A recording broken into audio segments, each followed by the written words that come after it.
ಪ್ರಿಯ ಕನ್ನಡ ಅಭಿಮಾನಿಗಳೇ, ನಾನು ಶ್ರೀಮತಿ ಶೋಭಾ ಗೌಡರ್, ಕನ್ನಡ ಉಪನ್ಯಾಸಕಿ, ಗಂಗಾವತಿ. ನಾನು ಅಪರ್ಣಾ ಅವರ ಕುರಿತು ಒಂದು ಕವನವನ್ನು ರಚಿಸಿದ್ದೇನೆ. ಕವನದ ಶೀರ್ಷಿಕೆ ಅಪರ್ಣಾ ಗರ್ಪಣೆ. ಅಪರ್ಣ, ನೀವಿಲ್ಲದೆ ಕನ್ನಡ ಭಾಷೆ ಅಪೂರ್ಣ. ನಿಮ್ಮ ನಾಲಿಗೆಯ ಪದಲಾಲಿತ್ಯದಲ್ಲಿ ಮಿಂದೆದ್ದ ವರ್ಣ, ಪಾವನಗೊಂಡವು ಕೇಳಿದವರೆಲ್ಲರ ಕರ್ಣ. ಕನ್ನಡ ನಾಡಿಗೆ ನೀವಚ್ಚಳಿಯದ ಸುವರ್ಣ. ಶುದ್ಧ ಕನ್ನಡ ನುಡಿಯುವ ಕನ್ನಡದೊಡತಿ, ನೀನೊಬ್ಬಳು ಅಸಾಧ್ಯ ಜಲಗಾತಿ. ಕರ್ನಾಟಕದ ತುಂಬೆಲ್ಲ ಹರಡಿದೆ ನಿಮ್ಮ ಕೀರುತಿ, ನಿಮಗೆ ಒದಗಲಿ ಸ್ವರ್ಗದಲ್ಲಿ ಸದ್ಗತಿ.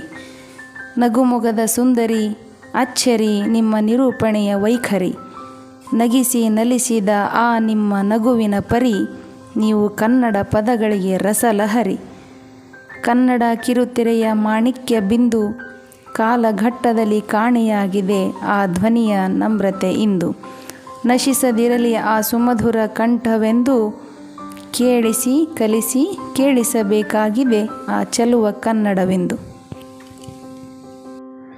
ಈ ಕವನ ನಿಮಗೆ ಇಷ್ಟವಾಗಿದ್ದಲ್ಲಿ ಲೈಕ್ ಮಾಡಿ, ಶೇರ್ ಮಾಡಿ, ಸಬ್ಸ್ಕ್ರೈಬ್ ಮಾಡಿ. ಧನ್ಯವಾದಗಳು.